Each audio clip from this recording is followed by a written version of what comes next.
ബഹുമാന്യരെ, സഹോദരീ സഹോദരന്മാരെ, ഇത്തരത്തിൽ ഒരു മുഖാമുഖം പരിപാടി കോഴിക്കോട് പ്രസ് ക്ലബിന്റെ ആഭിമുഖ്യത്തിൽ സംഘടിപ്പിക്കുന്ന വേളയിൽ എനിക്ക് അതിൽ സംബന്ധിക്കാനായിട്ട് സന്ദർഭം തന്ന കോഴിക്കോട് പ്രസ് ക്ലബിനോടുള്ള അതിന്റെ ഭാരവാഹികളോടുള്ള നന്ദി ആദ്യം പ്രകടിപ്പിക്കുകയാണ്.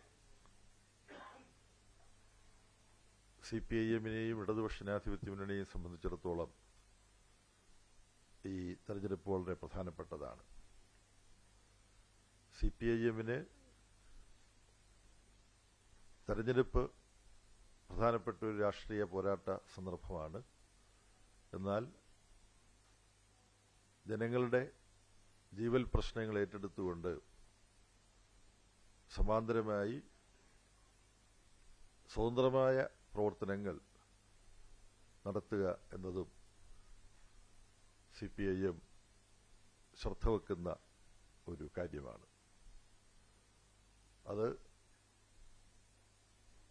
ഏതാനും നാളുകൾക്ക് മുമ്പ്, ഇന്ന് 30-ആണ്, 6 ദിവസങ്ങൾക്ക് മുമ്പ് മാർച്ച് 24-ന്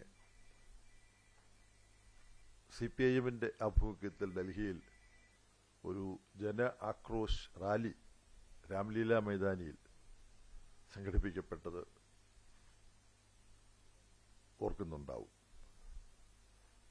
ഇന്ത്യയിലെ ജനങ്ങളുടെ വളരെ പ്രധാനപ്പെട്ട ജീവിത പ്രശ്നങ്ങളാണ് അവിടെ സിപിഐഎം ഉയർത്തിയത്. ജനങ്ങളുടെ രോഷം എന്ന അർത്ഥത്തിലാണ് ജനആക്രോശ് എന്ന് ആ റാലിക്ക് നാമകരണം ചെയ്യാൻ സിപിഐഎം തീരുമാനിച്ചത്. അതൊരു ഡൽഹി റാലി നടത്തുക മാത്രമായിരുന്നില്ല, ഉത്തരേന്ത്യയിലെ 13 സംസ്ഥാനങ്ങളിൽ പോളിറ്റ് ബ്യൂറോ അംഗങ്ങളും പാർട്ടി നേതാക്കന്മാരും പങ്കെടുത്തുകൊണ്ടുള്ള വലിയ ജനസമ്പർക്ക പരിപാടികളുടെ ഒരു പരമ്പര 33 ജനങ്ങളെ ബന്ധപ്പെടുന്ന ജനാക്രോശ ജാഥകൾ നടത്തിയതിനു ശേഷമാണ്, ലക്ഷക്കണക്കിന് ആളുകളെ അവർ താമസിക്കുന്ന കോളനികളിലും ഗലികളിലും ഒക്കെ പോയി സന്ദർശിച്ചതിന് ശേഷമാണ് ഈ ഡൽഹി റാലി മാർച്ച് 24-ന് നടത്തിയത്. അതിൽ ഉന്നയിച്ച വിഷയങ്ങൾ തൊഴിലാളികളെ ഫലത്തിൽ അടിമകളാക്കി മാറ്റുന്ന ലേബർ കോഡ് ഈ ഏപ്രിൽ 1-ാം തീയതി മുതൽ ഇനി 2 ദിവസം കഴിഞ്ഞാൽ നടപ്പിലാക്കാൻ കേന്ദ്ര government, BJP government, union government തീരുമാനിച്ചിരിക്കുകയാണ്. ആ ലേബർ കോഡിനെതിരായിട്ട് അഖിലേന്ത്യാ തലത്തിൽ തന്നെ ഫെബ്രുവരി 12-ന് സമരം നടക്കുകയുണ്ടായി. പിന്നെ ഇടതുപക്ഷ പാർട്ടികൾ പിന്തുണ നൽകുന്ന ഘട്ടത്തിൽ ഇടതുപക്ഷ പാർട്ടികളുടെ ശക്തമായ സമ്മർദ്ദത്തെയും ആവശ്യത്തെയും തുടർന്നാണ് മഹാത്മാഗാന്ധി ദേശീയ ഗ്രാമീണ തൊഴിലുറപ്പ് പദ്ധതി നടപ്പാക്കപ്പെട്ടത്. ആ തൊഴിലുറപ്പ് പദ്ധതി ഫലത്തിൽ അട്ടിമറിക്കുകയാണ് മോഡി ഗവൺമെന്റ്. അതിനെ പരിഷ്കരിക്കുകയാണ്, കൂടുതൽ ദിവസം ജോലി നൽകും എന്നെല്ലാം വ്യാജ ആഖ്യാനം അവർ നടത്തുന്നുണ്ട്. പക്ഷേ അതിന്റെ വിശദാംശത്തിലേക്ക് ഞാൻ പോകുന്നില്ല. ഫലത്തിൽ ആ ദേശീയ തൊഴിലുറപ്പ് പദ്ധതി അട്ടിമറിക്കപ്പെടുകയാണ്. പിന്നെ ഇലക്ട്രിസിറ്റി ബില്ല് ഇന്ത്യയിലെ കൺസ്യൂമർമാർക്ക്, വിദ്യുച്ഛക്തി ഉപഭോക്താക്കളെ മുഴുവൻ കിടന്നാക്രമിക്കുന്ന ഒന്നാണ്. കാർഷിക ഉപയോഗത്തിനുള്ള വിദ്യുച്ഛക്തിക്ക് കൂടുതൽ പണം കൊടുക്കേണ്ടി വരും. അപ്പോൾ അത് ഉപഭോക്താക്കൾക്ക് നേരെയും കാർഷിക മേഖലയ്ക്ക് നേരെയും ഒക്കെയുള്ള ഒരു അതിക്രമമാണ്. വിത്ത് നിയമം, കൃഷിക്കാർക്ക് അവരുടെ വിത്തുകൾ സൂക്ഷിക്കാനും അത് കൃഷിക്ക് ഉപയോഗിക്കാനുമെല്ലാം ഒരുപാട് നിയന്ത്രണങ്ങളും തടസ്സങ്ങളും വരുന്ന ഒന്നാണ്. ബഹുരാഷ്ട്ര വിത്തു കമ്പനികൾക്ക് സഹായം കിട്ടണമെന്ന് ഉദ്ദേശിച്ചുകൊണ്ടുള്ളതാണ് സീഡ്സ് ബില്ല്. പിന്നെ ഇന്ത്യൻ കാർഷിക മേഖലയും ചെറുകിട വ്യവസായ മേഖലയും ഒക്കെ പ്രതികൂലമായി ബാധിക്കുന്ന ഇന്ത്യയും അമേരിക്കയും തമ്മിലുള്ള വാണിജ്യ കരാറ്, യൂറോപ്യൻ യൂണിയനുമായിട്ടുള്ള വാണിജ്യ കരാർ, ഇതെല്ലാം ഏറ്റെടുത്തുകൊണ്ടാണ് ഇങ്ങനൊരു വളരെ വിപുലമായ 13 സംസ്ഥാനങ്ങളെ ഇളക്കി മറിച്ചിട്ടുള്ള പ്രചരണ ക്യാമ്പയിൻ പാർട്ടി നടത്തിയിട്ട് ഡൽഹിയിൽ ഈ റാലി നടത്തിയത്. അപ്പോൾ ഇവിടെ തെരഞ്ഞെടുപ്പിൻ്റെ പ്രവർത്തനങ്ങളും തയ്യാറെടുപ്പുകളും ഈ 4 സംസ്ഥാനങ്ങളിലും ഒരു കേന്ദ്ര ഭരണ പ്രദേശത്ത് നടക്കുമ്പോഴാണ് സമാന്തരമായിട്ട് ഇത് ചെയ്യുന്നത്. അപ്പോൾ മറ്റ് രാഷ്ട്രീയ പാർട്ടികളിൽ നിന്ന് വ്യത്യസ്തമാണ് CPIM, ഇടതുപക്ഷം. ഇവിടെ ശ്രദ്ധിക്കാനുള്ള ഒരു കാര്യം, ഫെബ്രുവരി 12 അഖിലേന്ത്യാ പണിമുടക്കം തന്നെ നടത്തപ്പെട്ടത് ഈ ആവശ്യങ്ങൾ പലതും ഉന്നയിച്ചുകൊണ്ടാണ്, പ്രത്യേകിച്ച് ലേബർ കോഡിനെതിരായിട്ടാണ്. കേരളത്തിലെ ഇടതുപക്ഷ ജനാധിപത്യ മുന്നണി അസന്നിഗ്ധമായി പ്രഖ്യാപിച്ചു ലേബർ കോഡ് കേരളത്തിൽ നടപ്പാക്കില്ല എന്ന്. അങ്ങനെ പ്രഖ്യാപിക്കാൻ കഴിയുന്നത് ലേബർ കൺകറന്റ് ലിസ്റ്റുള്ള ഒരു വിഷയമാണ്. കേന്ദ്രത്തിനും സംസ്ഥാനങ്ങൾക്കും നിയമനിർമ്മാണത്തിനുള്ള അവകാശമുള്ളതാണ്. അപ്പം ഇതുപോലെ CPIM-നും ഇടതുപക്ഷ ജനാധിപത്യ മുന്നണിക്കും ജനങ്ങളുടെ ജീവിതത്തെ, തൊഴിലാളികളുടെ ജീവിതത്തെ, കൃഷിക്കാരുടെ ജീവിതത്തെ ബാധിക്കുന്ന വിഷയങ്ങളിൽ തെരഞ്ഞെടുപ്പുമായി ബന്ധപ്പെട്ട് ഇടപെടാൻ കഴിയും. തെരഞ്ഞെടുപ്പിൽ ഇത് സംബന്ധിച്ച നയം പാർട്ടിക്കും LDF-നും മുന്നോട്ട് വെക്കാൻ കഴിയും. എന്നാൽ തെരഞ്ഞെടുപ്പ് നടക്കുമ്പോൾ അതിന് സമാന്തരമായി തന്നെ ഇത്തരം വിഷയങ്ങളിൽ ജനങ്ങളെ അണിനിരത്തിയിട്ടുള്ള പ്രക്ഷോഭണം നടത്താനുള്ള സന്നദ്ധതയും CPIM-നും ഇടതുപക്ഷത്തിനുമുണ്ട് എന്നുള്ളതാണ്. അപ്പോൾ ഭരണവും സമരവും എന്നുള്ള ഒരു കാഴ്ചപ്പാട്, ചിലർ നിങ്ങൾ ഏതെങ്കിലും ഇതിൽ ഒന്ന് ചെയ്താൽ മതി എന്ന് പറയുമ്പോൾ, ഇടതുപക്ഷ ജനാധിപത്യ മുന്നണി പ്രസ്ഥാനത്തിന്റെ സമീപനം ഇടതുപക്ഷ ജനാധിപത്യ മുന്നണിയുടെ നേതൃത്വത്തിൽ ഒരു സംസ്ഥാനത്ത് ഭരണത്തിലിരിക്കുന്നത് തന്നെ ഒരു സമരമാണ്. ആ ഭരണത്തിലിരിക്കുന്ന സമയത്ത് സമരം ചെയ്യേണ്ടി വരും. 2006-2011 VS അച്യുതാനന്ദൻ ഗവൺമെന്റിന്റെ സമയത്ത് ഡൽഹിയിൽ പോയിട്ട് ഞങ്ങൾക്ക് സമരം ചെയ്യേണ്ടി വന്നു ഒരു ഘട്ടത്തിൽ, മുഖ്യമന്ത്രി ഉൾപ്പെടെ. ഇത്തവണ സഖാവ് പിണറായി വിജയനും മന്ത്രിമാരും ജനപ്രതിനിധികളും ഡൽഹിയിൽ ഒരു സമരത്തിന് വേണ്ടി പോയി. ആ സമരത്തിന്റെ സന്ദർഭത്തിൽ അന്ന് ഡൽഹി മുഖ്യമന്ത്രിയായിരുന്ന കേജ്രിവാൾ, പഞ്ചാബ് മുഖ്യമന്ത്രി ഫറൂഖ് അബ്ദുള്ള, കപിൽ സിബൽ, MK സ്റ്റാലിൻ ഇവരെല്ലാം നേരിട്ട് പങ്കെടുക്കുകയോ ആ സമരത്തിന് സന്ദേശം അയക്കുകയോ ചെയ്തിട്ടുണ്ട്. അപ്പോൾ ഇടതുപക്ഷ ജനാധിപത്യ മുന്നണിക്ക് ഒരു വ്യത്യസ്തതയുണ്ട് എന്നുള്ളതാണ്. അത് കേരളത്തിലെ ജനക്ഷേമത്തിന് വേണ്ടി, കേരളത്തിന്റെ പൊതുവികസനത്തിന് വേണ്ടി LDF ചെയ്ത കാര്യങ്ങൾ ഞങ്ങൾ പലപ്പോഴും വിശദീകരിച്ചിട്ടുണ്ട്. അത് ഞാൻ ആവർത്തിക്കണം എന്ന് ഉദ്ദേശിക്കുന്നില്ല. ഇപ്പോൾ കേരളത്തിൽ LDF ഒരു ഇടതുപക്ഷ പുരോഗമന ഗവൺമെന്റിന്റെ ഭരണ തുടർച്ച ലക്ഷ്യം വെച്ചുകൊണ്ടുള്ള പ്രവർത്തനമാണ് നടക്കുന്നത്. തൊട്ടയൽ സംസ്ഥാനത്ത് BJP-യെയും അവരുടെ സഖ്യശക്തികളെയും തടുത്തു നിർത്താൻ കഴിയുന്ന ഒരു വിശാലമായ രാഷ്ട്രീയ കൂട്ടായ്മ DMK-യുടെ നേതൃത്വത്തിൽ രൂപമെടുത്തിട്ടുണ്ട്. അതിനൊപ്പമാണ് CPIM മത്സരിക്കുന്നത്. പിന്നെ ആസാമിലും ഇതുപോലെ തന്നെ ഒരു സംവിധാനമുണ്ട്. അവിടെ BJP ഗവൺമെന്റാണ് ഉള്ളത്. ഹെമന്ത ബിശ്വ ശർമ്മ മുൻ കോൺഗ്രസ്കാരനാണ്, കോൺഗ്രസിന്റെ മന്ത്രിയായിരുന്നു. അപ്പോൾ അദ്ദേഹത്തിനെതിരായി എൻഫോഴ്സ്മെന്റ് ഡയറക്ടറേറ്റിനെ തുറന്നുവിട്ടു BJP ഗവൺമെന്റ്. അപ്പോൾ അദ്ദേഹം BJP-യിൽ ചേർന്നു. അതോടുകൂടി എൻഫോഴ്സ്മെന്റ് ഡയറക്ടറേറ്റിന്റെ പ്രവർത്തനങ്ങളും അവസാനിച്ചു. അപ്പോൾ BJP പ്രവർത്തിക്കുന്നത് മറ്റു പാർട്ടികളിൽ നിന്നും ആളുകളെ BJP-യിലേക്ക് കൊണ്ടുവരാൻ വേണ്ടിയിട്ടാണ്. അതിനാണ് കേന്ദ്ര ഏജൻസികളെ ഉപയോഗിച്ചുകൊണ്ടിരിക്കുന്നത്. അങ്ങനെ ഉപയോഗിക്കപ്പെടുന്ന കേന്ദ്ര ഏജൻസികളുടെ മുമ്പിൽ പതറി BJP-യിൽ ചേരുന്ന, കൂട്ടത്തോടുകൂടി ചേരുന്ന ഒരു സ്വഭാവവിശേഷം നിർഭാഗ്യവശാൽ ഒരു വർഗീയതയെ എതിർക്കാൻ വേണ്ടി സഹകരിച്ചുകൊണ്ടിരിക്കുന്ന, പലയിടത്തും സഹകരിക്കുന്ന കോൺഗ്രസിന്റെ ഭാഗത്തു നിന്നുണ്ട്. ഇപ്പൊ ഏറ്റവും ഒടുവിൽ ആസാമിൽ നിന്ന് വന്ന വിവരങ്ങൾ നിങ്ങൾ ശ്രദ്ധിച്ചിട്ടുണ്ടാവും. ആസാമിൽ നിന്ന് 3 ലോക്സഭാംഗങ്ങളാണ് കോൺഗ്രസിനുള്ളത്. അതിൽ പ്രദ്യുപ്ത എന്ന് പറയുന്ന ഇപ്പോഴത്തെ ലോക്സഭാംഗം, കോൺഗ്രസിന്റെ ലോക്സഭാംഗം, ഈ 2-3 ദിവസം മുമ്പ് BJP-യിൽ ചേർന്ന് BJP-യുടെ നിയമസഭാ സ്ഥാനാർത്ഥിയായിട്ട് മാറുകയാണ്. കേരളത്തിൽ കോൺഗ്രസിന്റെ ചില ലോക്സഭാംഗങ്ങൾക്ക് കോൺഗ്രസിന്റെ തന്നെ നിയമസഭാ സ്ഥാനാർത്ഥികളായിട്ട് തിരഞ്ഞെടുപ്പിൽ മത്സരിക്കാൻ താല്പര്യമുണ്ടായി നമുക്ക് കാണാം. അത് സ്വാഭാവികമാണ്. പക്ഷേ ആസാമിൽ സംഭവിച്ചിരിക്കുന്നത് കോൺഗ്രസിന്റെ പാർലമെന്റ് അംഗം കോൺഗ്രസ് ഉപേക്ഷിച്ച് നിയമസഭയിലേക്ക് BJP-യുടെ ടിക്കറ്റിൽ മത്സരിക്കുന്നതാണ്. അവിടെ ആസാം പ്രദേശ് കോൺഗ്രസ് കമ്മിറ്റിയുടെ സമീപകാലം വരെ പ്രസിഡന്റായിരുന്നയാൾ, അദ്ദേഹവും ഇപ്പോൾ ഈ തെരഞ്ഞെടുപ്പിന്റെ സന്ദർഭത്തിൽ BJP-യിൽ ചേർന്നിരിക്കുകയാണ്. അപ്പോൾ രാഷ്ട്രീയ പാർട്ടികൾ അത്രമാത്രം വർഗീയതയ്ക്കെതിരായി ഉറച്ചു നിന്ന് പോരാടുന്നുണ്ട്, അവരുടെ പ്രതിബദ്ധത പുലർത്തുന്നുണ്ട് തുടങ്ങിയ കാര്യങ്ങളുമൊക്കെ ഈ 4 സംസ്ഥാനങ്ങളിലും ഒരു യൂണിയൻ ടെറിട്ടറിയിലുമായിട്ട് നടക്കുന്ന തെരഞ്ഞെടുപ്പിൽ ജനങ്ങൾക്ക് തിരിച്ചറിയാൻ കഴിയുന്നുണ്ട്. പശ്ചിമബംഗാളിലും തെരഞ്ഞെടുപ്പ് നടക്കുന്നുണ്ട്. ഇടതുപക്ഷത്തിന് തുടർച്ചയായിട്ട് 34 വർഷം സംസ്ഥാന ഭരണത്തിലിരിക്കാൻ കഴിഞ്ഞ ആ സംസ്ഥാനത്ത് ഇടതുപക്ഷം തിരിച്ചടിയെ നേരിടുകയായിരുന്നു. എന്നാൽ ഈ തെരഞ്ഞെടുപ്പിൽ ഇടതുപക്ഷം ജനങ്ങളുടെ പിന്തുണയോടുകൂടി ഇടതുപക്ഷത്തിന്റെ സ്വാധീനം വലിയൊരു തോതിൽ ഇത്തവണത്തെ തെരഞ്ഞെടുപ്പിൽ ജനപിന്തുണയോടുകൂടി അവിടെ രേഖപ്പെടുത്തും എന്നാണ് ഞങ്ങൾ പ്രതീക്ഷിക്കുന്നത്. മുമ്പ് അവിടെ കോൺഗ്രസും ഇടതുപക്ഷവും യോജിച്ച ചില സീറ്റുകൾ ധാരണ വരുത്തി മത്സരിച്ചിരുന്നു. പക്ഷേ ഇത്തവണ കോൺഗ്രസ് എല്ലാ സീറ്റിലും 294 സീറ്റിലും ഒറ്റയ്ക്ക് മത്സരിക്കുകയാണ്. ബംഗാളിൻ്റെ ഭരണ നേതൃത്വത്തിലേക്ക് വരാൻ BJP കിണഞ്ഞ് പരിശ്രമിച്ചുകൊണ്ടിരിക്കുകയാണ്. തൃണമൂൽ കോൺഗ്രസ് ആണിപ്പോൾ അവിടെ ഭരണത്തിലുള്ളത്. തൃണമൂൽ കോൺഗ്രസ് മറ്റ് രാഷ്ട്രീയ പാർട്ടികൾക്ക് ജനാധിപത്യപരമായി പ്രവർത്തിക്കാനുള്ള സ്വാതന്ത്ര്യമൊക്കെ വേണ്ട പോലെ നൽകാതെ ഒരു ചില പ്രദേശങ്ങളിൽ അർത്ഥഫാസിസ്റ്റ് സ്വഭാവത്തോടു കൂടിയിട്ടുള്ള കടന്നാക്രമണങ്ങളാണ് നടത്തിക്കൊണ്ടിരിക്കുന്നത്. അതിനെയൊക്കെ അഭിമുഖീകരിച്ച് വളരെ ക്ലേശകരമായിട്ടാണ് ഇടതുപക്ഷം അവിടെ തെരഞ്ഞെടുപ്പിൽ മത്സരിക്കുന്നത്. ലെഫ്റ്റ് ഫ്രണ്ട് അതിൻ്റെ ഘടനയിൽ ഇപ്പോൾ കുറച്ചൊരു വിപുലീകരണം വരുത്തിയിട്ടുണ്ട്. CPI-ML ലിബറേഷൻ എന്ന് പറഞ്ഞാൽ ബീഹാറിലൊക്കെ പ്രവർത്തിച്ച് കുറച്ച് സ്വാധീനം കാണിച്ചിട്ടുള്ള ദിവാങ്കർ ഭട്ടാചാര്യയുടെ മുമ്പ് തീവ്രവാദ നിലപാടെടുത്തിരുന്ന കമ്മ്യൂണിസ്റ്റ് വിഭാഗമാണ്. അവരുമായി ഇപ്പോൾ ബംഗാളിൽ സഹകരിച്ച് പ്രവർത്തിക്കാൻ ലെഫ്റ്റ് ഫ്രണ്ട് തീരുമാനിച്ചിട്ടുണ്ട്. മറ്റ് ചില ഇടതുപക്ഷ ഗ്രൂപ്പുകളെയും യോജിപ്പിച്ചുകൊണ്ട് ഇടതുപക്ഷത്തിൻ്റെ കൂടുതൽ വിപുലമായ ഒരു ചേരി പശ്ചിമബംഗാളിൽ ഈ തെരഞ്ഞെടുപ്പിൽ വികസിപ്പിച്ചെടുക്കാൻ ഞങ്ങൾ ശ്രമിക്കുകയാണ്.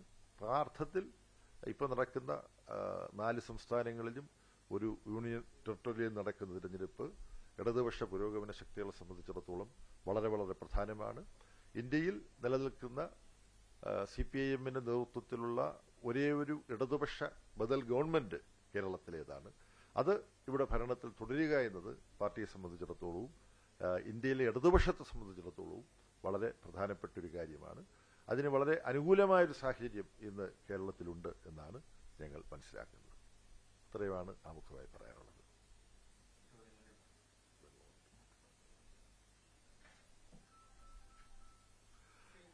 വരാൻ വൈകിപ്പോയതിന് ഞാൻ ആദ്യമേ ക്ഷമ ചോദിക്കേണ്ടതായിരുന്നു.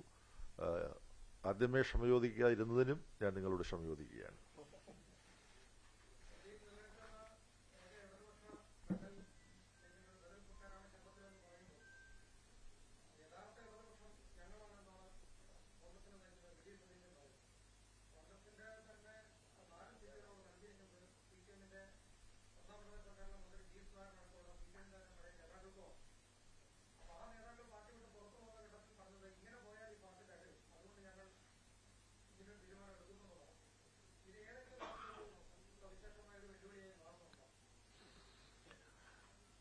യഥാർത്ഥ ഇടതുപക്ഷം ഞങ്ങളാണ് എന്ന് ശ്രീ VD സതീശനും കൂട്ടരും പറയുന്നത് ശ്രദ്ധിക്കേണ്ടതാണ്.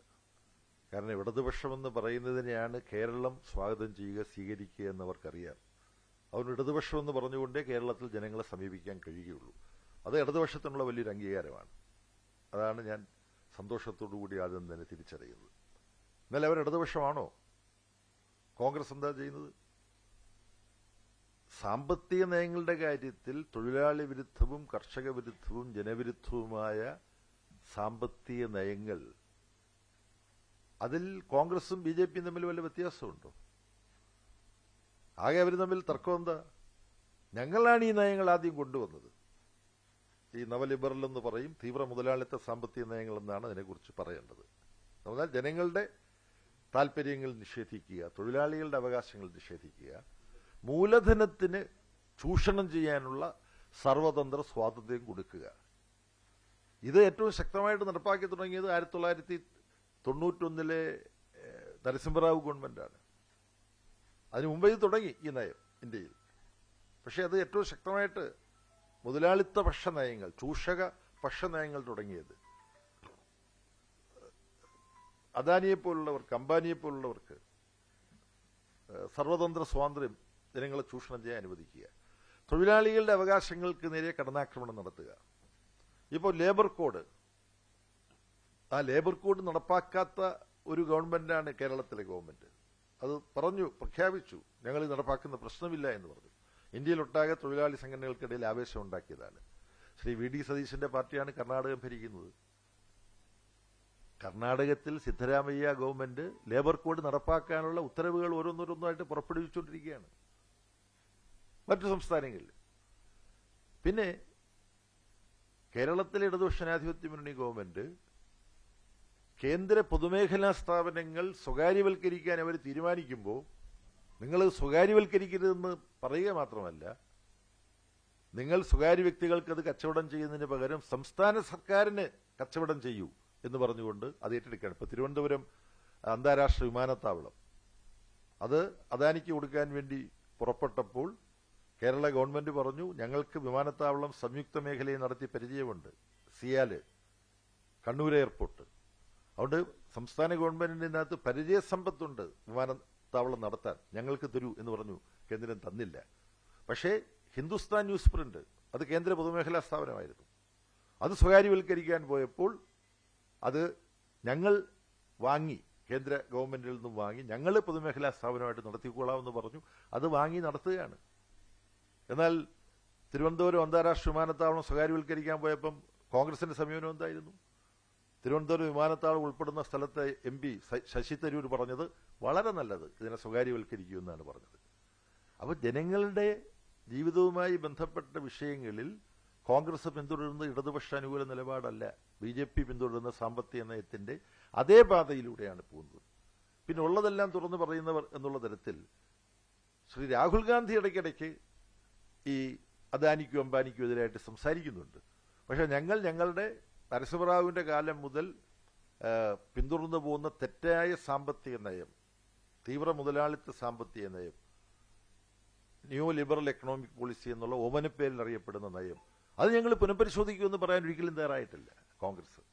അപ്പോൾ അതുകൊണ്ട് VD സതീശന് അല്ലെങ്കിൽ കോൺഗ്രസ് നേതാക്കന്മാർക്ക് കേരളത്തിൽ ഞങ്ങളാണ് യഥാർത്ഥ ഇടതുപക്ഷമെന്ന് പറഞ്ഞുകൊണ്ട് ജനങ്ങളുടെ മുമ്പിൽ വന്നാലേ ജനങ്ങളുടെ മുമ്പിൽ ഏതെങ്കിലും തരത്തിലൊരു സ്വീകാര്യത കിട്ടുകയുള്ളൂ എന്നുള്ളത് കൊണ്ട് മാത്രമാണ്. അത് വസ്തുതയുമായി യാതൊരു ബന്ധവുമുള്ള അവകാശവാദമല്ല.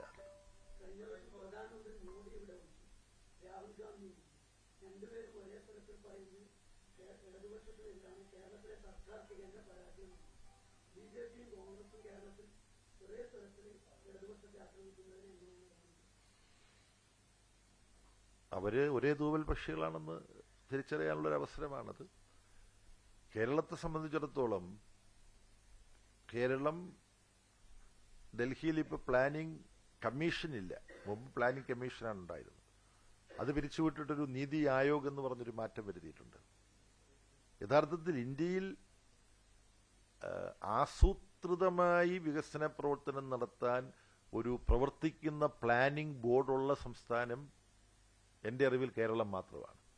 മറ്റെവിടെങ്കിലും നാമമാത്രമായിട്ടുണ്ടെങ്കിലും അവയൊന്നും പ്രവർത്തിക്കുന്നില്ല. ഇവിടെ VK രാമചന്ദ്രൻ പ്രൊഫസർ അമർത്യ ചേർന്ന് വിശകലനാത്മകമായ ഗ്രന്ഥങ്ങളിലേക്ക് എഴുതിയിട്ടുള്ള ഇന്ത്യയിലെ ഏറ്റവും പ്രഗത്ഭരായ സാമ്പത്തിക ശാസ്ത്രജ്ഞന്മാരിൽ ഒരാളാണ് VK രാമചന്ദ്രൻ.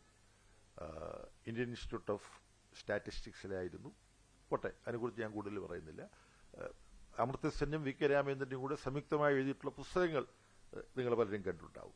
അദ്ദേഹത്തിന്റെ നേതൃത്വത്തിലാണ് ഇവിടെ planning board, state planning board ഉള്ളത്. ആ സ്റ്റേറ്റ് പ്ലാനിംഗ് ബോർഡ് നടത്തിയ പഠനത്തിന്റെ കൂടി അടിസ്ഥാനത്തിലാണ് തീവ്ര ദാരിദ്ര്യ നിർമ്മാർജ്ജനത്തിനുള്ള ഒരു പരിപാടി കേരള ഗവൺമെന്റ് ഏറ്റെടുത്ത് നടപ്പാക്കിയത്. UDF ഭരിക്കുന്ന ത്രിതല പഞ്ചായത്ത് സ്ഥാപനങ്ങളെ കൂടി സഹകരിപ്പിച്ചുകൊണ്ടാണ് അത് ചെയ്തത്, സംസ്ഥാന ഗവൺമെന്റ് ചെയ്തത്. പിന്നെ ഈസ് ഓഫ് ഡൂയിങ് ബിസിനസ് എന്ന് സാധാരണഗതിയിൽ പറയുന്ന ഒരു കാര്യം, ഓരോ സംസ്ഥാനവും എത്രത്തോളം വ്യവസായ സൗഹൃദമാണ്, എത്രത്തോളം മൂലധനം ആകർഷിക്കാൻ കഴിയുന്നുണ്ട്.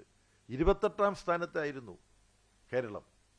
ഇപ്പം അത് ഇന്ത്യയിൽ 1ാം സ്ഥാനത്ത് മാറി കേരളം. അതുപോലെ പറയാനുള്ള ഒരുപാട് കാര്യങ്ങളുണ്ട്. ഇപ്പോൾ ശിശുമരണ നിരക്ക്, ആരോഗ്യ മേഖല, വിദ്യാഭ്യാസ മേഖല, ഉന്നത വിദ്യാഭ്യാസ മേഖല, ഈ ഓരോ രംഗത്തും കേരളം കൈവരിച്ച നേട്ടങ്ങളുണ്ട്. തീവ്ര ദാരിദ്ര്യ നിർമ്മാർജ്ജനം കേരളം കൈവരിച്ച ഒരു വലിയ നേട്ടവും മാതൃകയുമാണെന്നുള്ള കാര്യം നീതി ആയോഗിന് സമ്മതിക്കേണ്ടി വന്നതാണ്.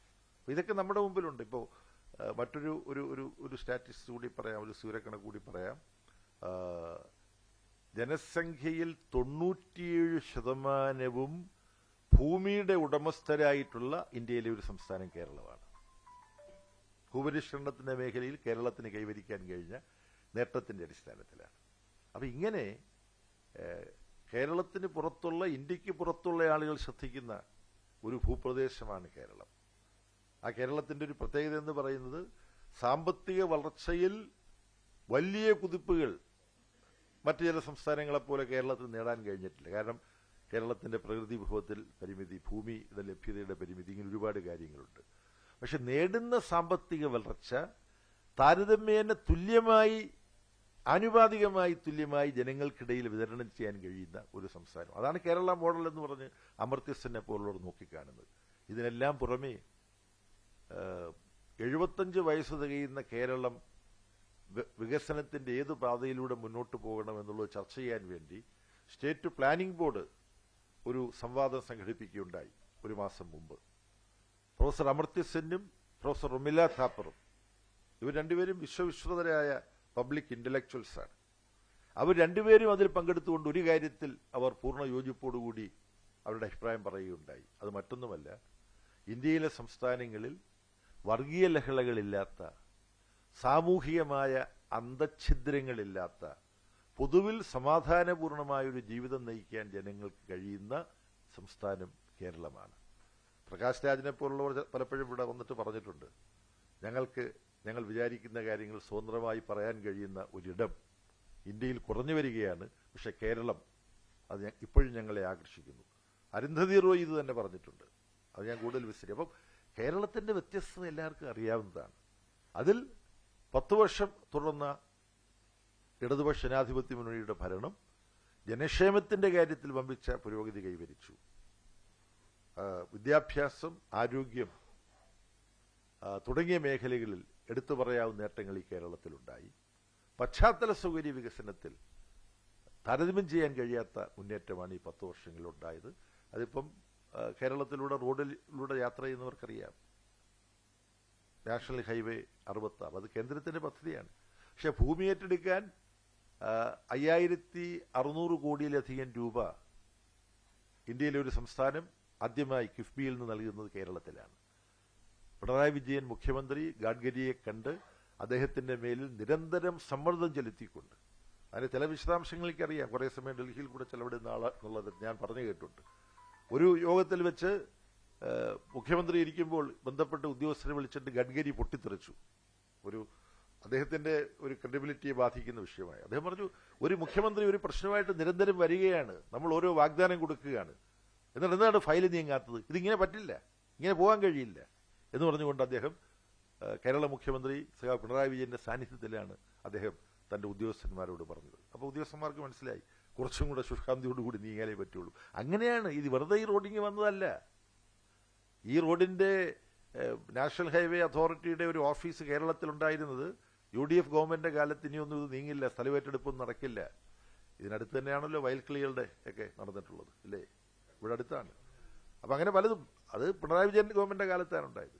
UDF ഗവൺമെന്റിന്റെ കാലത്ത് വയൽക്കിളികൾ വരാതെ തന്നെ വേറെ ചില തടസ്സങ്ങൾ ചിലരെല്ലാം പറഞ്ഞപ്പോൾ തന്നെ ഇതൊന്നും ഇവിടെ നടക്കില്ല, ഓഫീസ് അടച്ചുപൂട്ടി അവർ പോയി. തിരിച്ച് ഓഫീസ് കൊണ്ടുവന്നിട്ടാണ് ഓരോ വിഷയത്തിലും ഇടപെട്ടുകൊണ്ട് ഒരു കരുത്തനായ ഭരണാധികാരി, പ്രതിബദ്ധതയുള്ള ഭരണാധികാരി, നിശ്ചയദാർഢ്യത്തോടുകൂടി ഇച്ഛാശക്തിയോടുകൂടി ഇടപെട്ടതുകൊണ്ടാണ്. മറ്റേ ഹൈ പവർ ഇലക്ട്രിസിറ്റി കണക്ഷന്റെ കാര്യമോ, ഗെയിൽ പൈപ്പ് ലൈനിന്റെ കാര്യമോ, തീരദേശ പാതയുടെ കാര്യമോ, മലയോര പാതയുടെ കാര്യമോ, ഇൻലാൻഡ് വാട്ടർവേയുടെ കാര്യമോ, ഇങ്ങനെ ഒരുപാട് കാര്യങ്ങളുണ്ട്. അതെല്ലാം ഞാൻ പറയുന്നില്ല. അപ്പോൾ ഈ 10 വർഷം കേരളത്തിലെ ജനക്ഷേമം എങ്ങനെയാണ്, പുരോഗതി എങ്ങനെയാണ്, പ്രൈമറി ഹെൽത്ത് സെന്ററുകൾ, പ്രാഥമികാരോഗ്യ കേന്ദ്രങ്ങൾ സാമൂഹ്യാരോഗ്യ കേന്ദ്രങ്ങളായിട്ട് മാറി. ഉച്ചവരെ മാത്രം ഒരു ഡോക്ടർ ഉണ്ടായിരുന്ന പ്രൈമറി ഹെൽത്ത് സെന്ററാണ് 3 ഡോക്ടർമാരുള്ള സാമൂഹ്യാരോഗ്യ കേന്ദ്രങ്ങളായിട്ട് മാറിയത്, വൈകുന്നേരം വരെ പ്രവർത്തിക്കുന്ന സ്ഥലങ്ങളായിട്ട് മാറിയത്. താലൂക്ക് ആശുപത്രികളിൽ പോലും ഹൃദ്രോഗ ചികിത്സയ്ക്കുള്ള സംവിധാനം ഉണ്ടായത്. അത് മാത്രം പറഞ്ഞിട്ട് ഞാൻ അവസാനിപ്പിക്കാം. ഇവിടെ ഒന്നും നടക്കുന്നില്ല.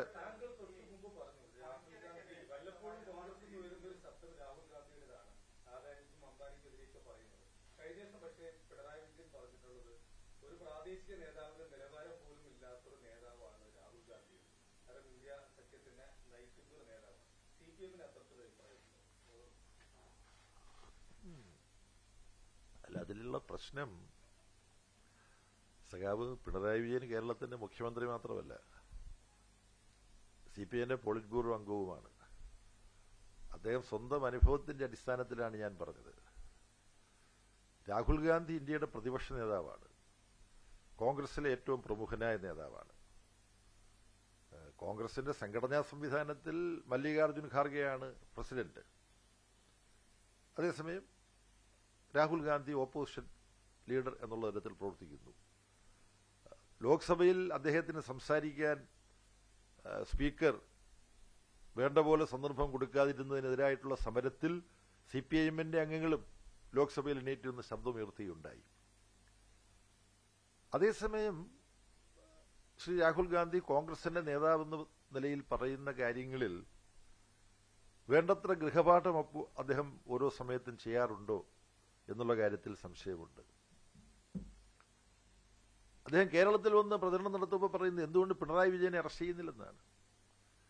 പിണറായി വിജയൻ ഇന്ത്യ ബ്ലോക്ക് എന്ന് പറയുന്ന രാഷ്ട്രീയ സംവിധാനത്തിലെ ഒരു പാർട്ടിയായ CPIM-ന്റെ പോളിറ്റ് ബ്യൂറോ അംഗവും ആ പാർട്ടിയുടെ നേതൃത്വത്തിൽ പ്രവർത്തിക്കുന്ന ഒരു സംസ്ഥാന ഗവൺമെന്റിന്റെ മുഖ്യമന്ത്രിയുമാണ്. ഇതുപോലെ രാഹുൽ ഗാന്ധിയും കൂട്ടരും ചോദിച്ചതാണ് വേറൊരു കാര്യം, എന്തുകൊണ്ട് കേജ്രിവാളിനെ അറസ്റ്റ് ചെയ്യുന്നില്ല എന്ന്. കേജ്രിവാളും അന്ന് ഇന്ത്യ ബ്ലോക്കിന്റെ ഭാഗമായി പ്രവർത്തിക്കുന്ന അതിന്റെ മുഖ്യമന്ത്രിയാണ്. കേജ്രിവാളിനെ അറസ്റ്റ് ചെയ്തു രാഹുൽ ഗാന്ധി പറഞ്ഞതിന്റെ കൂടെ അടിസ്ഥാനത്തിൽ. അദ്ദേഹത്തെ ജയിലിലിട്ടു. അദ്ദേഹത്തിന്റെ കൂടെ പ്രവർത്തിച്ച ഉപമുഖ്യമന്ത്രി സിസോദിയെ അറസ്റ്റ് ചെയ്ത് ജയിലിലിട്ടു. സിസോദി 1 വർഷത്തിലധികം ജയിലിൽ കിടന്നു.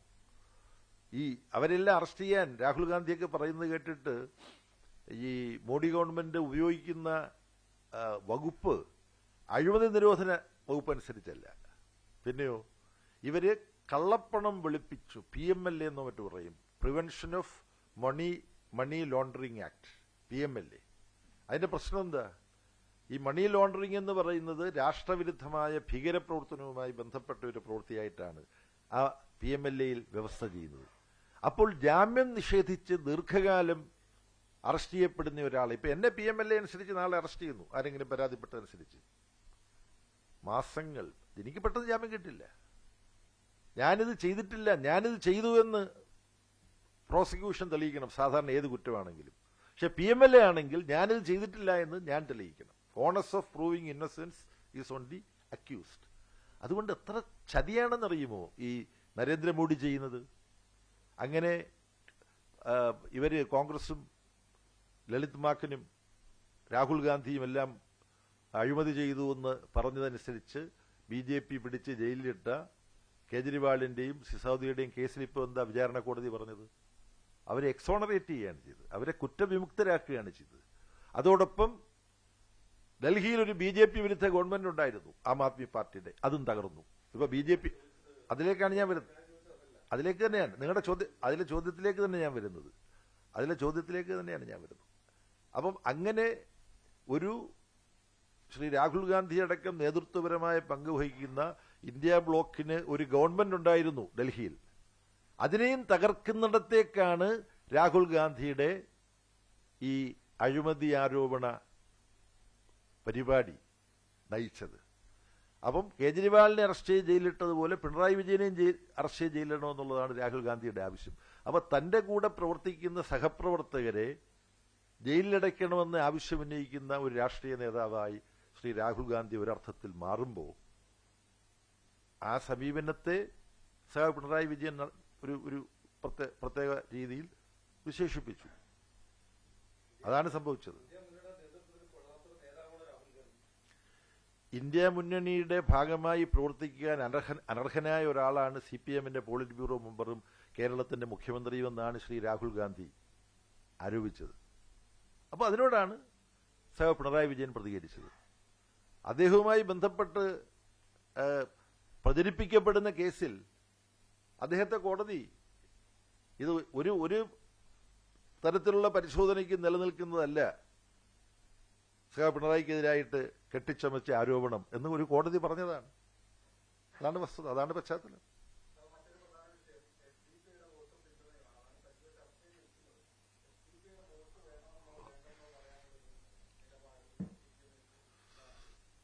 ഇപ്പോഴ് ഞാൻ കാസർഗോഡ് നിന്നാണ് വരുന്നത്. ഇന്നലെ കാസർഗോഡായിരുന്നു. കാസർഗോട്ടിലെ ഒരു മണ്ഡലത്തിലെ UDF-ന്റെ അഭ്യർത്ഥനയെ മാനിച്ചുകൊണ്ട് ഞങ്ങളുടെ സ്ഥാനാർത്ഥിയെ പിൻവലിക്കുന്നുവെന്നാണ് SDPI പറഞ്ഞത്. അപ്പൊ ആദ്യം UDFI വിശദീകരിക്കട്ടെ, അവിടെ SDPIയുടെ സ്ഥാനാർത്ഥിയെ പിൻവലിക്കാൻ വേണ്ടി UDF സമ്മർദ്ദം ചെലുത്തിയിട്ടുണ്ടോ ഇല്ലയോ എന്നുള്ള കാര്യം. CPIM-ഓ LDF-ഓ ഒരിടത്തും UDF SDP-യുടെ സ്ഥാനാർത്ഥിത്വത്തെക്കുറിച്ചൊന്നും ഞങ്ങൾ പറഞ്ഞിട്ടില്ല. ഞങ്ങൾ SDP-യുമായി ഒരു തരത്തിലുള്ള രാഷ്ട്രീയ ചർച്ചയും നടത്തിയിട്ടില്ല. ഇനി SDP-യുടെ വോട്ട് സ്വീകരിക്കുമെന്നാണ്. ഓരോരുത്തർ അവരുടെ സ്വന്തമായ അഭിപ്രായത്തിന്റെ അടിസ്ഥാനത്തിൽ ആർക്കെങ്കിലും വോട്ട് ചെയ്യാനോ ചെയ്യാതിരിക്കാനോ തീരുമാനിക്കുന്നത് അവരുടെ വിഷയമാണ്. അവർ ചെയ്യാൻ വേണ്ടി തീരുമാനിച്ചാൽ നിങ്ങൾ പോയിട്ട് അവർ വോട്ട് ചെയ്യുന്നത് തടസ്സപ്പെടുത്തുമോ എന്നുപോലുള്ള ചോദ്യങ്ങൾ നിങ്ങൾക്ക് ചോദിക്കാം. അങ്ങനെ ചോദിക്കുമ്പം അത്തരം എല്ലാ ചോദ്യത്തിനും ഞങ്ങൾ മറുപടി പറയും എന്ന് പ്രതീക്ഷിക്കരുത്. അതാണ് അതിനെക്കുറിച്ച് പറയാനുള്ളത്. എങ്ങനെ അല്ല, ഞാനീ പറഞ്ഞതാണ് SDP അവരുടെ സ്വതന്ത്രമായ വിലയിരുത്തലിന്റെ അടിസ്ഥാനത്തിൽ ഒരു മണ്ഡലത്തിൽ എങ്ങനെ വോട്ട് ചെയ്യണം, അവർക്കൊരു തരത്തിലും യോജിക്കാൻ പറ്റാത്ത ചില ആളുകളെ തോൽപ്പിക്കാൻ വേണ്ടി അവരുടെ വോട്ട് ഫലപ്രദമായി വിനിയോഗിക്കണം എന്ന് SDP തീരുമാനിച്ചാൽ അത് അവരുടെ തീരുമാനമാണ്. CPIM-നും ഇടതുപക്ഷ ജനാധിപത്യ മുന്നണിക്കും അസന്നിഗ്ധമായി പറയാനുള്ളത്, ഞങ്ങളെ സഹായിക്കണം, ഞങ്ങൾ വോട്ട് ചെയ്യണം എന്ന തരത്തിൽ SDP-യുടെ നേതൃത്വവുമായി ഞങ്ങൾ യാതൊരു ചർച്ചയും നടത്തിയിട്ടില്ല. അല്ല, SDP-യുടെ പ്രവർത്തന രീതികളെക്കുറിച്ച് ഞങ്ങൾ വിമർശനം ഉന്നയിച്ചിട്ടുണ്ട്. RSSന്റെ ഫാസിസ്റ്റ് സ്വഭാവത്തിലുള്ള വർഗീയ പ്രവർത്തനങ്ങൾക്ക് ന്യായീകരണം കൊടുക്കുന്ന വിധത്തിലായി പോകുന്നുണ്ട് SDP-യുടെ പ്രവർത്തനങ്ങൾ. പലപ്പോഴും RSSനെതിരായിട്ടാണ് ഞങ്ങൾ പ്രവർത്തിക്കുന്നതെന്ന് പറഞ്ഞുകൊണ്ടാണ് SDP പ്രവർത്തിക്കുന്നത്. പക്ഷേ രാജ്യത്ത് വർഗീയ കലഹങ്ങൾ ഉണ്ടാക്കുന്ന, ചോരച്ചുരിച്ചിലുകൾ ഉണ്ടാക്കുന്ന, ഫാസിസ്റ്റ് സ്വഭാവത്തിൽ പ്രവർത്തിക്കുന്ന RSSന് തങ്ങളുടെ പ്രവർത്തനത്തെ ന്യായീകരിക്കാനുള്ള അവസരം ഉണ്ടാക്കി കൊടുക്കുന്നു SDP. അതുകൊണ്ട് SDP അതിന്റെ പ്രവർത്തന ശൈലി തിരുത്തണം. ഇപ്പോൾ തുടരുന്ന SDP-യുടെ പ്രവർത്തന ശൈലി അവരവകാശപ്പെടുന്നത് പോലെ RSSനെ എതിർക്കാനോ തുറന്നു കാണിക്കാനോ ദുർബലപ്പെടുത്താനോ സഹായകമാവില്ല. അതാണ് പാർട്ടിയുടെ അഭിപ്രായം. അല്ല, അവർ തിരുത്തണമെന്ന് പറഞ്ഞിരിക്കുകയാണ്. തിരുത്തുമോ ഇല്ലയോ എന്നുള്ളത് നമുക്ക് കണ്ടിട്ട് അതിനുശേഷം മതിയല്ലോ മറ്റു കാര്യങ്ങൾ. വെൽഫെയർ പാർട്ടി എന്ന് പറയുമ്പോഴും നമ്മുടെ സമൂഹത്തിലെ വലിയ സ്വാധീനവും ശക്തിയുള്ള ഒരു പ്രതിഭാസമല്ല ഈ വെൽഫെയർ പാർട്ടി. അത് കാരണം അപ്പൊ അത് കണക്കിലെടുത്തുകൊണ്ടുള്ള അത്തരത്തിൽ ഉള്ള ഒരു സ്വാധീന ശക്തി, പരിമിതമായ സ്വാധീന ശക്തിയുള്ള കൂട്ടരെ കുറിച്ച് പറയുന്നതേ പറയേണ്ട കാര്യമുള്ളൂ. ആ അനുവാദത്തിലേ നമ്മൾ പറയേണ്ടു. അതാണ് ആദ്യം. അവര് വലിയ സ്വാധീനമൊന്നും ഇപ്പൊ ഇല്ലെങ്കിലും അവരുടെ സിദ്ധാന്തം വളരെ അപകടകരമാണ്. മതരാഷ്ട്രവാദമാണ്. ആ മതരാഷ്ട്രവാദം ഞങ്ങൾ പൂർണ്ണമായി അവസാനിപ്പിച്ചിരിക്കുന്നു. അത് ഞങ്ങൾ തള്ളിക്കളയുന്നു. അതില്ല എന്ന് വാക്കിലും പ്രവൃത്തിയിലും അവർ തെളിയിച്ച് അതെല്ലാം കാത്തിരുന്ന് കാണേണ്ടി വരും ഈ വെൽഫെയർ പാർട്ടിയെ സംബന്ധിച്ചിടത്തോളം. മതരാഷ്ട്രവാദമാണല്ലോ RSSന്റേത്. അതിന് സമാന്തരമായ മതരാഷ്ട്രവാദമാണ് ജമാഅത്തെ ഇസ്ലാമി മൗദൂദിസത്തിന്റെ ഭാഗമായി പിന്തുടർന്നു പോന്നിട്ടുള്ളത്. അതിനെയാണ് ഞങ്ങൾ വിമർശിക്കുന്നത്. പക്ഷെ 10 മിനിറ്റ് RSSന്റെ ഫാസത്തെക്കുറിച്ച് പറയുമ്പം 10 മിനിറ്റ് തന്നെ വെൽഫെയർ പാർട്ടിയെ കുറിച്ച് പറയണമെന്ന് ചില കരുതുന്നുണ്ട്. അത് ശരിയല്ല. അതിനെ സമീകരിക്കാൻ, ഇത് രണ്ടും ഒരുപോലെയാണെന്ന് പറയാൻ ഒരിക്കലും CPIM തയ്യാറല്ല. വളരെ വ്യക്തമാണ്. ഞങ്ങൾ ഇതിനെക്കുറിച്ച് നന്നായിട്ട് ചർച്ച ചെയ്തിട്ടുണ്ട്.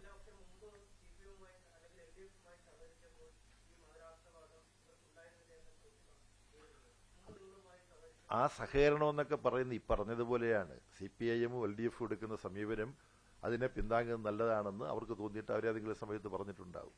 അതല്ലാതുള്ള സഹകരണം ഞങ്ങൾക്ക് സാധ്യമല്ല.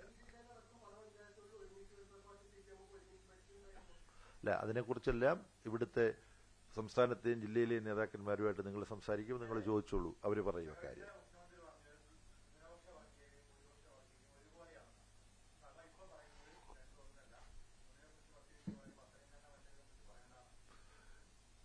എല്ലാതരം വർഗീയതകളും ആപത്താണ്, ഭീഷണിയാണ്. എന്നാൽ ഭൂരിപക്ഷ വർഗീയതയും ന്യൂനപക്ഷ വർഗീയതയും സമീകരിച്ച് ഒരുപോലെ തുല്യമാണ് എന്ന് പറയാൻ പാടില്ല എന്നുള്ളതാണ് CPIM-ന്റെ സമീപനം.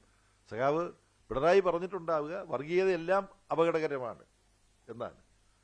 ചിലപ്പോൾ ഒരു നാണയത്തിന് 2 വശമാണ് എന്നൊക്കെ ഉള്ളത് ചിലപ്പോൾ ചിലർ പറഞ്ഞു പോകാറുണ്ട്. പക്ഷേ രണ്ടും 2 തരത്തിലാണ്. CPIM-ന്റെ പരിപാടി ഇതിനെക്കുറിച്ച് വളരെ വ്യക്തമായി, ഞങ്ങൾക്ക് അടിസ്ഥാന രേഖയുണ്ട്.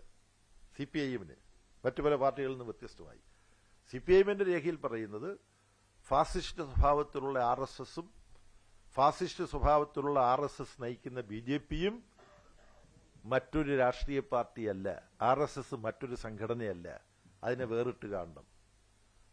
ഇതിനെക്കുറിച്ച് പറഞ്ഞതിന് ശേഷം തുറന്നുള്ള ഖണ്ഡികയിൽ CPIM പറയുന്നു, ഈ RSS ഉയർത്തുന്ന ഭീഷണി ന്യൂനപക്ഷ വിഭാഗങ്ങൾക്കിടയിൽ അരക്ഷിതബോധം സൃഷ്ടിക്കുന്നുണ്ട്. അതുകൊണ്ട് തന്നെ ന്യൂനപക്ഷത്തിൽപ്പെട്ടവർ RSS സൃഷ്ടിക്കുന്ന അരക്ഷിതബോധത്തോട് പ്രതികരിച്ചുകൊണ്ട് തങ്ങളുടേതായ സംഘടന ഉണ്ടാക്കുകയും ചില സന്ദർഭത്തിൽ RSSനെ പോലെ തന്നെയുള്ള പ്രവർത്തനങ്ങൾ സംഘടിപ്പിക്കുകയും ചെയ്യുന്നു. ഇതിൽ പ്രതികരിച്ചുകൊണ്ട് അത് RSSന് നിലനിൽക്കാനും പ്രവർത്തിക്കാനും അവരുടെ വിധ്വംസക പ്രവർത്തനങ്ങൾ നടത്താനും സൗകര്യവും യുക്തിയും ന്യായീകരണവും നൽകുകയാണ് ചെയ്യുന്നത്. അത് പാടില്ല. ഇതാണ് CPIMന്റെ നിലപാട്.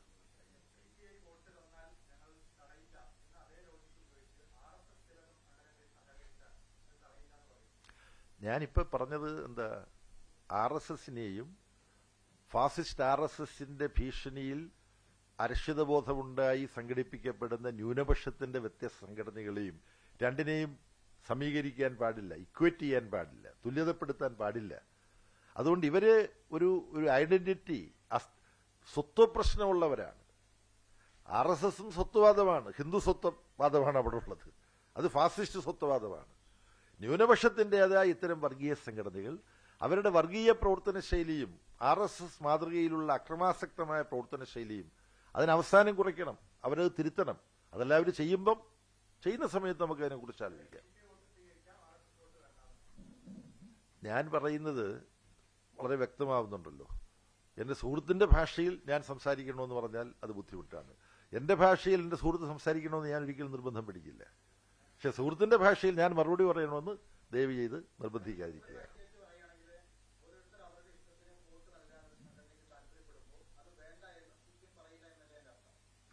അല്ല, യഥാർത്ഥത്തിൽ ഈ തെരഞ്ഞെടുപ്പ് പോരാട്ടത്തിന്റെ രംഗത്ത് ഇടതുപക്ഷ ജനാധിപത്യ മുന്നണിക്കും അതിന്റെ സ്ഥാനാർത്ഥികൾക്കും അനുകൂലമായ നിലപാടിലേക്ക് ഓരോ വോട്ടറും വരണമെന്നാണ് ഞങ്ങളുടെ അഭ്യർത്ഥന.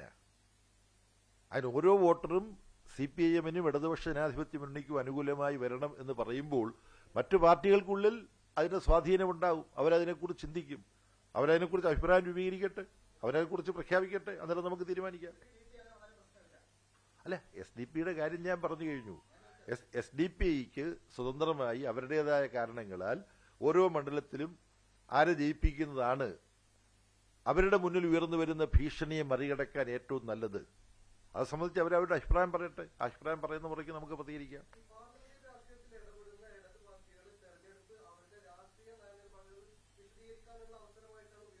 അവസരമായിട്ട് കൂടിയാണ്.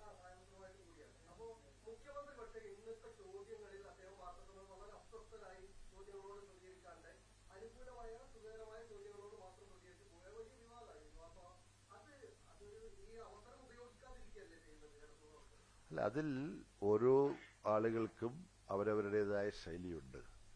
ആ ശൈലിയെ നിരൂപണ വിധേയമാക്കലല്ല. ഇവ മുഖ്യമന്ത്രിയെക്കുറിച്ച് ചർച്ച ചെയ്യുമ്പോൾ മുഖ്യമന്ത്രിയുടെ ശൈലിയൊക്കെ നിങ്ങൾക്ക് നിരൂപണ വിധേയമാക്കാം. പക്ഷെ മുഖ്യമന്ത്രി എങ്ങനെയാണ് കേരളത്തിന് വേണ്ടി പ്രവർത്തിച്ചത്, എങ്ങനെയാണ് ഈ ഗവൺമെന്റിനെ നയിച്ചത്, എന്ത് തരത്തിലുള്ള ഇച്ഛാശക്തിയാണ് കാണിച്ചത്, എങ്ങനെയാണ് ജനക്ഷേമ പദ്ധതികൾ ഫലപ്രദമായി നടപ്പാക്കിയത്, അതിനെ നിങ്ങൾ ഓഡിറ്റ് ചെയ്യൂ. അദ്ദേഹം എങ്ങനെ നോക്കി, അദ്ദേഹം ഏത് തരത്തിൽ സംസാരിച്ചു, അങ്ങനെയെല്ലാം ഉള്ള കാര്യങ്ങൾ അത് നിങ്ങളൊരു സ്വഭാവ സർട്ടിഫിക്കറ്റ് കൊടുക്കുന്നതിന്റെ ഉത്തരവാദിത്വം ഏറ്റെടുക്കുകയാണെങ്കിൽ അതൊക്കെ നിങ്ങൾക്ക് ചെയ്യാം. പക്ഷെ ഒരു വ്യക്തിത്വം എന്താണ്, മുഖ്യമന്ത്രി എന്നുള്ള തരത്തിൽ അതിന്റെ സംഭാവന, അദ്ദേഹത്തിന്റെ സംഭാവന എന്താണ്, അദ്ദേഹത്തിന്റെ ഇടപെടൽ എന്താണ് എന്നുള്ളതാണ് നോക്കേണ്ടത്. ഓരോരുത്തരും അവരുടേതായ ശൈലികൾ വികസിപ്പിച്ചെടുത്തിട്ടുണ്ട്. EMSന് ശൈലി ഉണ്ടായിരുന്നു. മുഖ്യമന്ത്രിമാരുടെ കാര്യമാണ് ഞാൻ പറയുന്നത്. അങ്ങനെ ഓരോരുത്തർക്കും ഉണ്ടായിരുന്നു. നായനാരുടെ ശൈലി ഉണ്ടായിരുന്നു. നായനാര് മാധ്യമപ്രവർത്തകരായിട്ട് എന്ത് വലിയ വഴക്കുണ്ടാക്കുന്നത് ഞാൻ സാക്ഷിയാണ്. AKG സെന്ററിനെ ഉപയോഗിച്ച്. അത് ഞാൻ പറയുന്നില്ല, എനിക്ക് ഓർമ്മയുണ്ട്. അദ്ദേഹം മാധ്യമപ്രവർത്തകരെ വളരെ ശക്തമായി, അതിനുള്ള സ്വാതന്ത്ര്യം നായനാർക്കുണ്ടായിരുന്നു. അപ്പോൾ പിണറായി വിജയൻ പൊതുപ്രവർത്തനത്തിലൂടെ ആർജിച്ച സ്വീകാര്യതയും അംഗീകാരവും ഒരു സ്റ്റാച്ചറുമുണ്ട്. അതിന്റെ അടിസ്ഥാനത്തിൽ അദ്ദേഹം മാധ്യമപ്രവർത്തകരുമായിട്ട് സംസാരിക്കുമ്പോൾ ചോദ്യങ്ങൾ ചോദിക്കുന്നതിനെ കുറിച്ച് ഒക്കെ അദ്ദേഹം പ്രതികരിച്ചു എന്ന് വരും. അതിനെ ആ നിലയിലേ കാണേണ്ടതുള്ളൂ. അതിനകത്ത് ഓരോരുത്തരോടും നിങ്ങൾ എങ്ങനെയാണ് അതിനെ കാണുന്നത്, നിങ്ങളാണെങ്കിൽ എന്ത് പറയുമായിരുന്നു എന്നെല്ലാമുള്ള തരത്തിലേക്ക് നമ്മൾ ചർച്ച ലഘൂകരിച്ചുകൂടാ. നമ്മുടെ നാടിന്റെ പ്രശ്നങ്ങളാണ് നമ്മൾ ചർച്ച ചെയ്യുന്നത്. അവസാനത്തെ ചോദ്യമായിട്ട് അല്ലേ? അതെ, അവസാനിപ്പിക്കാം.